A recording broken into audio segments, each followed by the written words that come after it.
So let me ask this: what are your thoughts on girls trips? Like, if you were dating a girl seriously, like you're 6 months into the relationship, and she tells you, "Oh, me and the girls, we're going to Vegas in August. You know, we had the trip booked.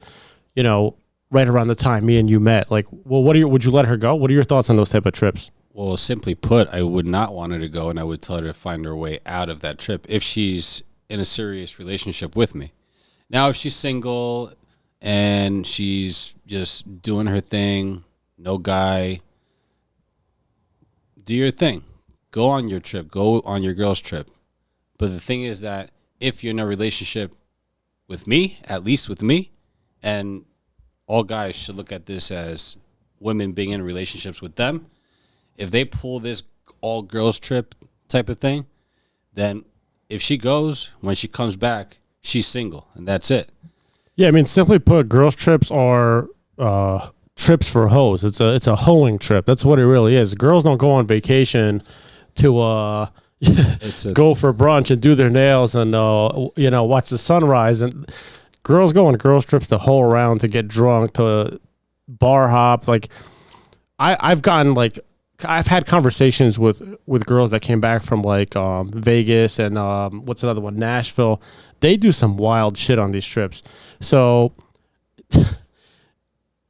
they put themselves, if the girl you're dating even suggests going on a trip like that, that to me already is like, okay, if she goes, I'll tell her I don't want her to go, but if she goes on this trip, like, the relationship is pretty much done at that point. Over. You know, that's like the equivalent, I guess, for us saying like, hey, we're going with the guys to get drunk, and then we're gonna go to the strip club afterwards. It's like the same thing. They wouldn't want that. They wouldn't want their guys to go and go to the strip club and go out and have a good time, go to the bar, go to the club, go to a lounge, whatever the case may be. Women are slick too, because they'll try to do to get by and go anyways. They'll try to find a way to make it seem like it's a harmless trip. Like, oh no, it's just Jessica and Jennifer, and it's it's our 2-year anniversary of being friends, or it's so and so's anniversary, so we're just going.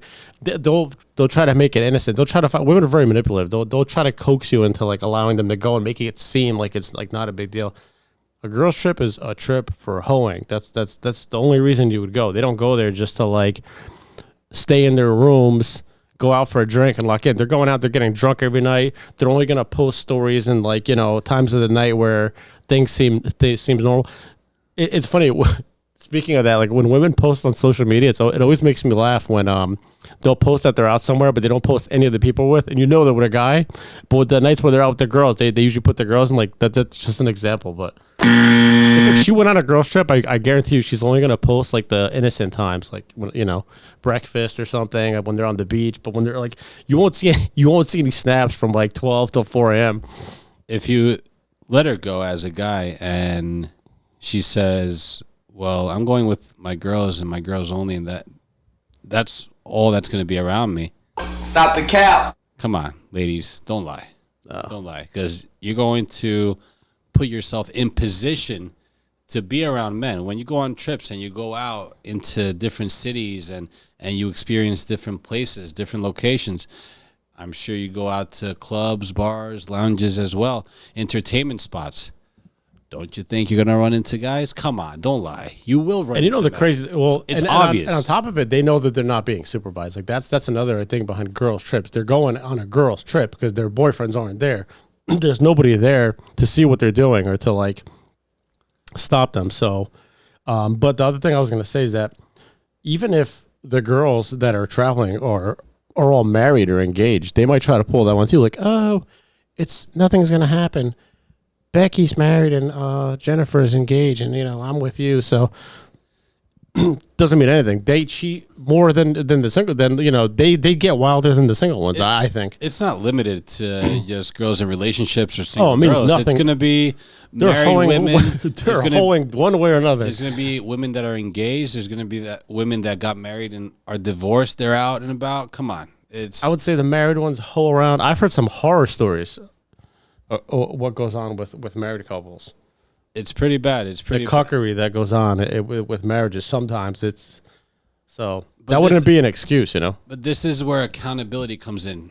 men have to be accountable for their actions. If you commit to a relationship with a woman and you simp, meaning that you let her do whatever she wants and you get walked all over by her, then, my friend, come on, it's an L.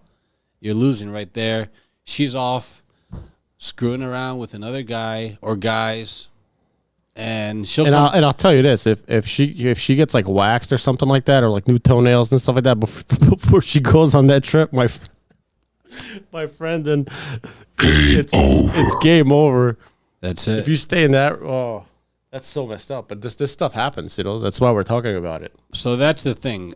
Men have to set a standard from the beginning of the relationship to not let that happen, because if they don't set any guidelines, and yeah, it's unfortunate. We have to say that men have to set guidelines for the women, because if they don't, they will do this shit. That's why you can't let little things go from the beginning, because if you do, this is what's coming later. Like, they're going to pull this type of shit at some point in the relationship, 6 months, a year in, you know. What if you're married and your wife tells you, like, now you're married, right? You can't back out. Your wife tells you, I'm going on a girls trip. Oh, we're going to, let's just make it a little bit more harmless, not Vegas, or we're going to Aruba. And now what? Well, if you're at the average dude, you're stuck. You might as well let her go. You don't want to threaten her, because then she'll come back and threaten you with divorce. Yeah. Come on.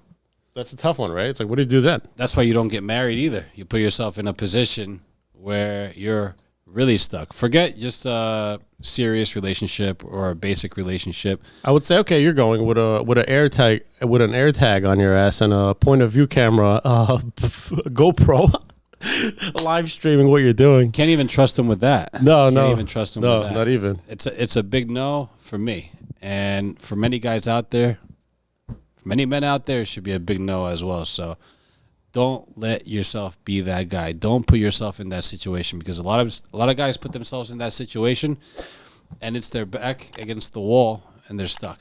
And I guess if they do go, you go on a guy's trip and then break up when you get back.